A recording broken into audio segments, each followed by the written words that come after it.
Let's continue with this. It's a simple question. Are AIPAC's goals shaped by the goals of the Israeli government? And I'm just going to ask you that question straightforwardly. And if you say no, I think we both know that's not true. Hey, are they shaped by?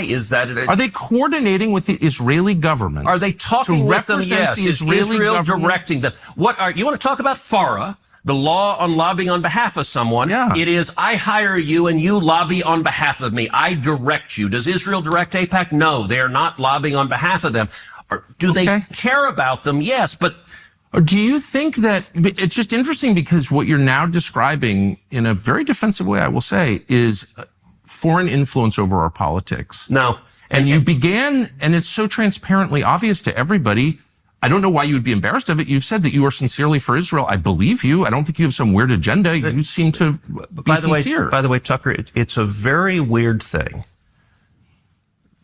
The obsession with Israel. When we're talking about foreign countries, it's hardly an obsession. You're not talking about Chinese. You're not talking about Japanese. You're not talking about the Brits. You're not talking about the French. The question, what about the Jews? What about the Jews? Oh, I'm an anti-Semite now. Senator, you're asking the questions, Tucker. You're asking, why are the Jews controlling our foreign policy? Senator, that's what you just asked. Hardly saying that. And I have That is exactly what you just said. Well, actually, I can speak for myself and tell you what I...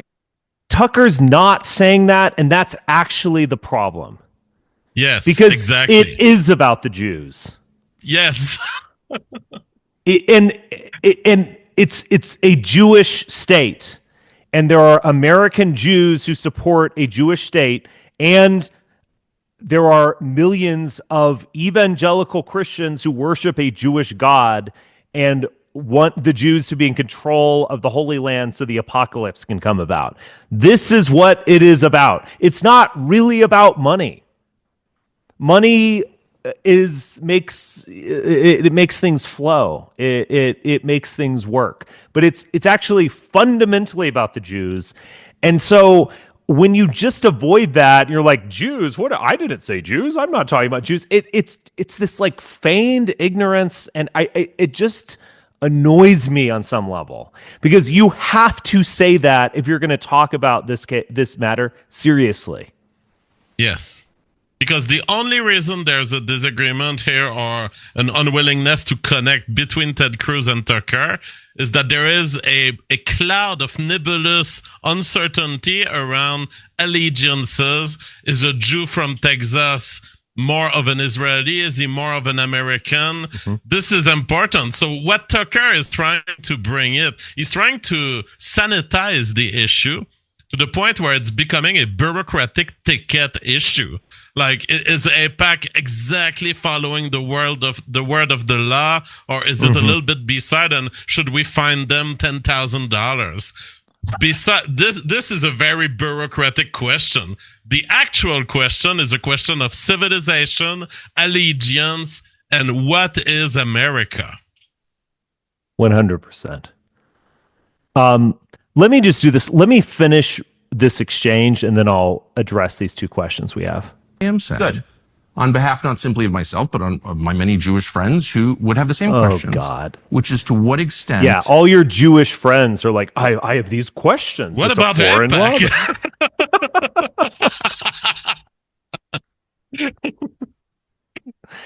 God. This is really the equivalent of like my black friend dislikes affirmative action or something. It's just like, guys. I'm not racist. Yeah. I have a Jewish friend questioning AIPAC. My Jewish friend, he's very articulate. He loves basketball. I mean, I don't mean it in that way. Okay. It's just, yeah. And it's interesting you're trying to derail my questions by calling me an anti-Semite, which you are. I did not. Of course you are. And rather than be honorable enough to say it right to my face, you are in a sleazy feline way implying it, or just asking questions about the Jews. That's I'm not asking good. questions about the Jews.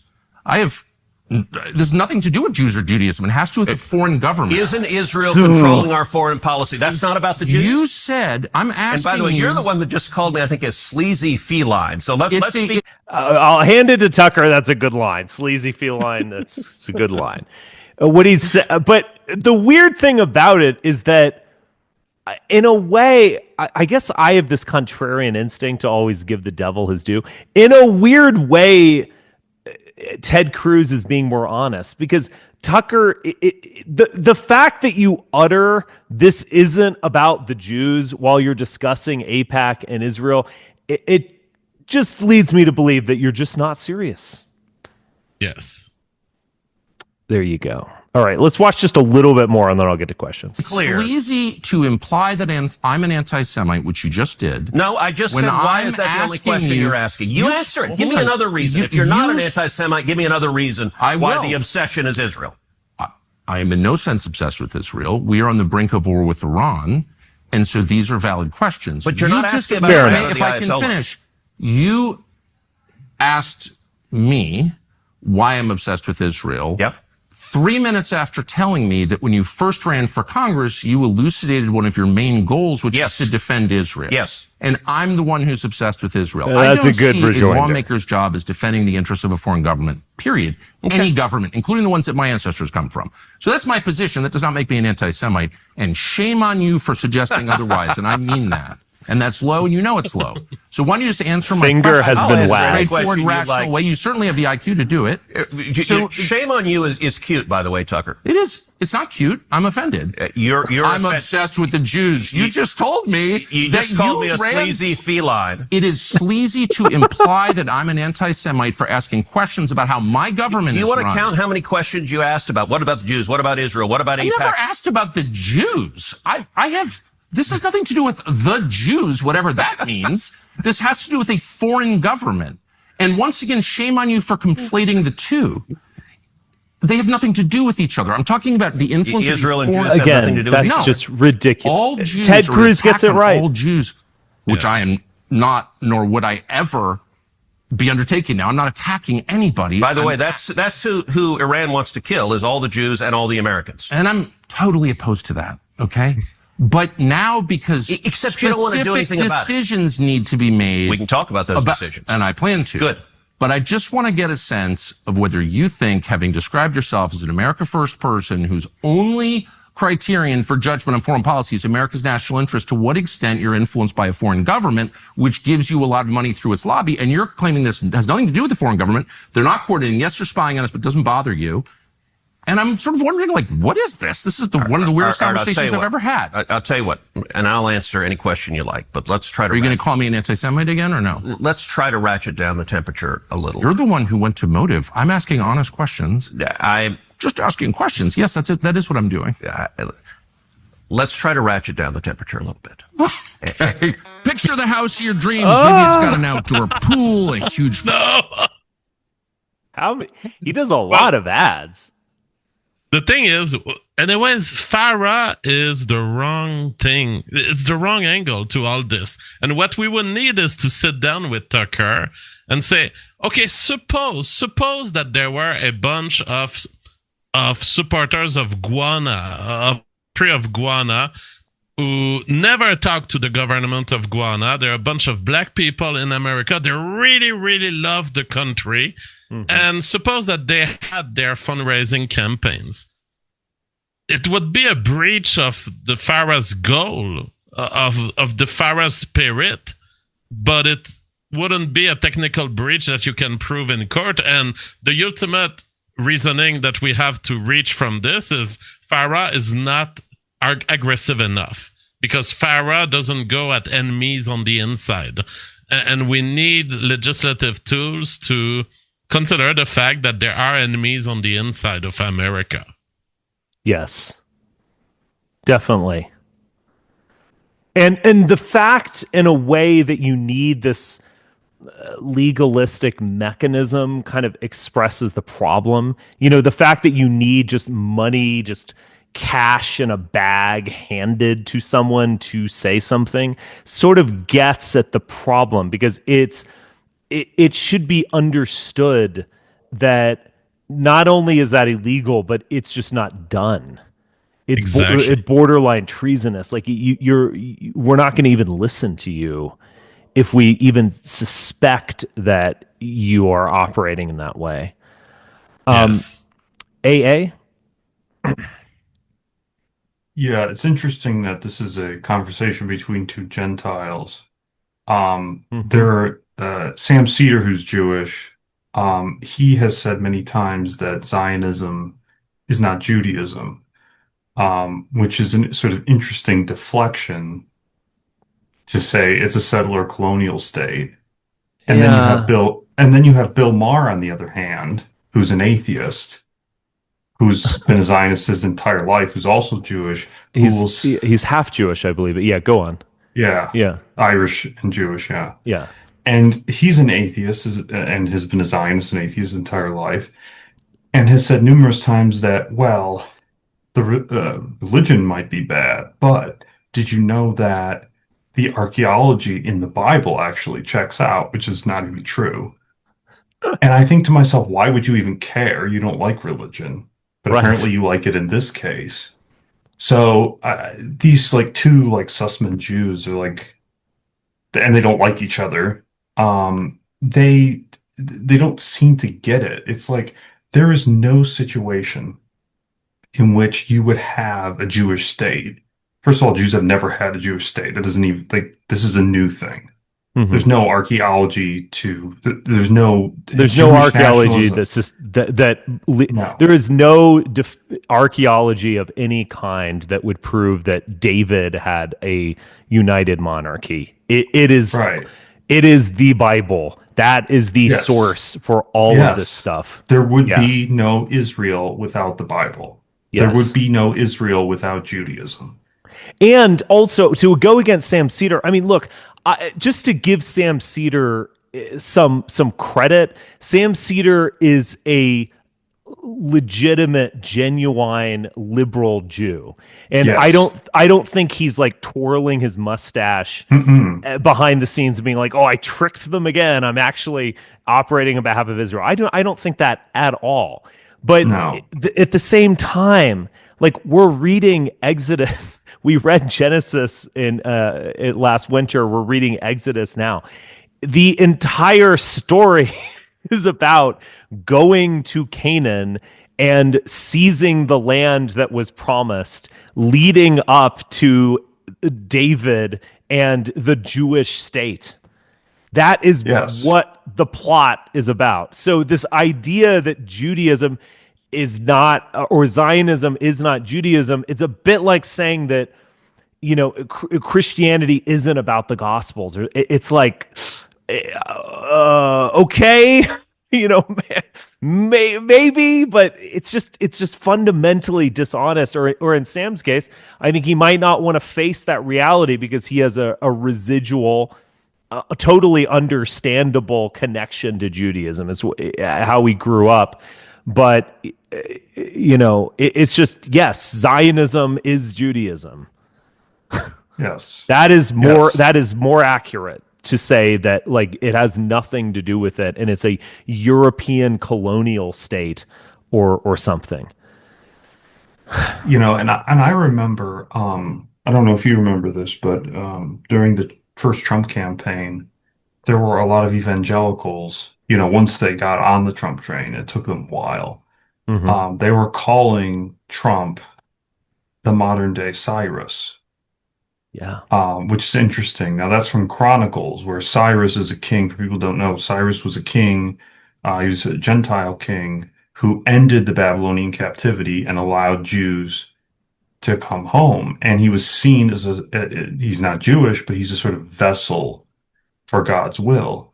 And it's interesting because American presidents, if you read the sort of history of the Zionist lobby, American presidents have actually been called a sort of heirs to Cyrus.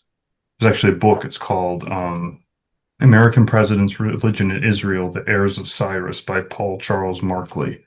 Interesting. And he actually talks about this. Like there is within the sort of dynamic between American presidents, the Zionist lobby, and Israel, a sort of King Cyrus complex. And a sort of, we're allowing the Jews to come home through a sort of Goyim empire, namely the American empire. You're allowing Jews to escape a sort of what happened with the Holocaust and the Second World War, which is their sort of excuse for this. It's just an interesting that the dynamic constantly plays out. And to say it's a settler colonial project, well, yeah, sure it is. To some But it degree. wouldn't There's, exist, yeah. but it wouldn't exist without the Bible and without that inherent dynamic, I couldn't say it better. you know. Yes. So, It's also interesting of Trump saying he's king of Israel, which he also said, which it shouldn't be equated with being king of the Jews, which of course is the moniker that was placed on Jesus as he was crucified. And why he was crucified by claiming that he was king of the Jews. Being king of Israel is almost something different, and it does imply a kind of non-Jewish Gentile who is building the temple, or it might imply Herod. I mean, in some ways, but it's yeah. Cyrus is absolutely the best metaphor. And remember, Cyrus is also described as anointed. That is, Cyrus is a Messiah, the anointed one. But he is, it's obviously a different type of Messiah than David or Jesus. right. And I think another thing is that, I mean, if you look at Luke's gospel, with the parable, of the persistent widow and the unjust judge, um, that Jesus relates to the Mhm. crowd, he's basically explaining the dynamic between the Zionist lobby and the sort of American empire and the American Congress and sort of American political power, in the sense that the Zionist lobby and Israel domestic policy towards the Palestinians has been incredibly persistent, and there has been no sort of negotiation or diplomacy. It's just, this is what we want, we're going to do it, and we're going to defy international law. We're going to commit war crimes. We're going to do genocide. We're going to buy politicians. We're going to do it shamelessly and stop us. You know, it's Yeah. just a sort of a big giant dare. Just stop us. And it works. I mean, in the story, of course, in Luke, you know, the widow obviously does get what she wants, and Zionists have also gotten what they want. Um, Unfortunately, the problem is that, you know, she's still a widow and the judge is still a judge. You know, there's still this power dynamic of, you know, you still have to go to the goyim for the martial aspect of this. Yes. Otherwise, you're powerless. That's the interesting part of it. It's like you could just say no to them, but there's no will to do that. And they believe it so strongly. I think that's the other problem, you know. I don't think you can call American presidents who have supported Zionism, and they all have for a Yeah. very long time. I don't think you could call them, you know, like you could say mustache twirlers. No, they actually believe it. Yeah. I think they really do because it's a Christian moral ethos, you know. This is one of the fundamental insights of Mark Brahman and REM theory. It's, you know, Christians like to have this convenient and sort of self-serving notion, Christian nationalists or right wingers, that the Jews just hate Christians. They hate Americans. They hate whites. And I can see that on a certain angle. But the fundamental reality is that they desperately need Christians. They desperately need whites. They desperately need Americans. Israel cannot exist without the British Empire and Harry Truman and the United Nations and American power and all that kind of stuff. And that is the dynamic. It's more insidious, it's more difficult, it's more complicated, and it's more ambivalent, you could even say, than they just hate us. I don't, it's one sort of insight that I think we all reach is that they don't hate us. Like it's that it would be sort of easier, like if they were like the cartoon version of Khomeini and they just desperately want to slaughter as many white Bible thumping Iowans as they can. They just hate Americans. It's not, Jews don't have that perspective towards us, and if you're engaging in a sort of convenient self-serving and this blind a conception of Jews if you think that. They need you. They love you. And therefore, we inherit our responsibility to learn to say no. Yeah. And I think the Jews do hate us. I think they just hate everyone, including themselves, but they hate us equally to everyone. Okay.